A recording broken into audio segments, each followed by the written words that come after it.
Então, olá, mais uma vez, professor Sandro. Vamos lá às atividades, então, desta aula 15 do capítulo 13 do nosso material, certo? Então, a gente vai resolver as questões, refletir sobre as questões, orientar vocês a respeito de como foi a resistência dos escravizados, principalmente no Quilombo dos Palmares. Vamos lá? Então, vamos fazer a primeira questão. Refletindo nesse processo de resistência dos negros do Brasil, vamos atualizar um pouquinho a discussão. Essa questão da página 12 diz assim, né? Os brasileiros precisam ser lembrados que o racismo existe. E quando o negro se vê insatisfeito e não guarda mais para si, vira ele o próprio suspeito acusado de mimimi. Vem chegando o dia 20, o dia da consciência.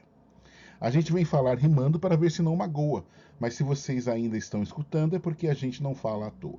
Esse é um texto do Lázaro Ramos, que lançou esse livro Na Minha Pele, um livro muito importante sobre os negros no Brasil, a partir da visão dele, né, do Lázaro Ramos, como artista, ator, produtor, diretor, um cara muito importante, tanto no cinema, no teatro, como na televisão.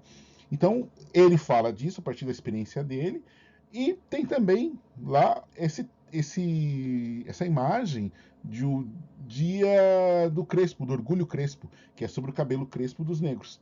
Não é falta de pente, é excesso de atitude. Está escrito na faixa ali que vocês estão lendo. Então vamos lá. Com base na leitura realizada em seus estudos, faça o que se pede. Vamos às atividades? O que é o Dia Nacional da Consciência Negra? O dia de reflexão sobre a presença dos africanos no Brasil e toda a trajetória, desde a escravidão até hoje.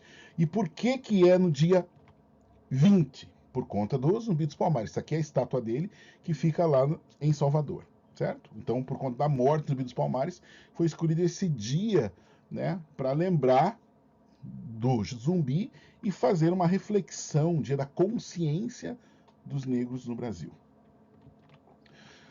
E quando o negro se vê insatisfeito e não guarda mais para si, vira ele o próprio suspeito acusado de mimimi. Será que é mimimi? Será que é mimimi falar da negritude no Brasil? Ou a gente tem que lembrar que existe, infelizmente, preconceito, que mais negros morrem no Brasil do que brancos, que o salário dos negros é menor estatisticamente, né? Não sou eu que estou falando, são estudos que mostram que isso acontece no Brasil, infelizmente, certo? Então é necessário a gente refletir sobre isso e dizer, não é mimimi, é um fato. Existe preconceito, existe racismo, existe bullying por conta da cor da pele, infelizmente, em muitas escolas brasileiras. A próxima. Aqui, aqui o texto se refere quando diz é porque a gente não fala à toa, porque as pessoas ainda estariam escutando sobre tal assunto, né? Porque as pessoas falamos à toa por quê? Porque existe preconceito. O Maurício de Souza lançou esse livro faz 2 anos, que conta a história do personagem da Turma da Mônica, Jeremias, e como ele sofria preconceito na escola, certo? No dia a dia. Então é interessante lembrar disso. E se vocês tiverem oportunidade de ler esse livro, vai ser bem interessante. Aqui, uma atitude recente, né, nos Estados Unidos, em 2017, ali, jogadores de futebol americano, e agora, em 2020, durante a pandemia, isolamento social, jogadores de basquete norte-americano, liderados pelo LeBron James, que é o melhor jogador de basquete do mundo atualmente, fizeram greve da NBA, que durou uma semana, certo? Depois de todos os assassinatos e violência contra negros lá nos Estados Unidos, isso aconteceu agora em 2020. Explique a frase do cartaz representando a imagem. Ela fala sobre que o cabelo dos negros é diferente do cabelo dos brancos. Não é ruim ou bom, é diferente. Eu me lembro daquela cena do Pantera Negra em que tem várias etnias africanas, né, lá no confronto, na disputa para ser o Pantera Negra. E se você lembrar, os cabelos são diferentes. De vários jeitos. Estão vendo essa imagem aqui?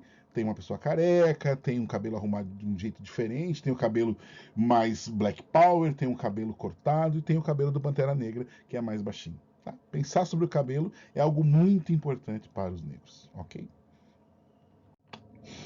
5. O que aprendi? Os africanos trazidos para o Brasil aceitaram pacificamente sua condição de escravizados? Justifique. Não, não aceitaram. Por quê? Resistiram. infelizmente com morte, suicídio, assassinato, infanticídio, que era uma forma de não deixar os filhos serem escravizados, infelizmente. Tinha lá não trabalhar, boicote, cochilar no trabalho, não trabalhar, para dizer que não gostava daquilo, uma forma de resistência. Os quilombos foi forma de resistência, capoeira, revoltas, religião, fugas. Tudo isso foi uma maneira dos negros resistirem à escravidão e dizerem que estavam insatisfeitos e não aceitar pacificamente a escravidão. A questão 6. Sobre a formação de quilombos no Brasil colônia, assinale as afirmativas corretas. 1.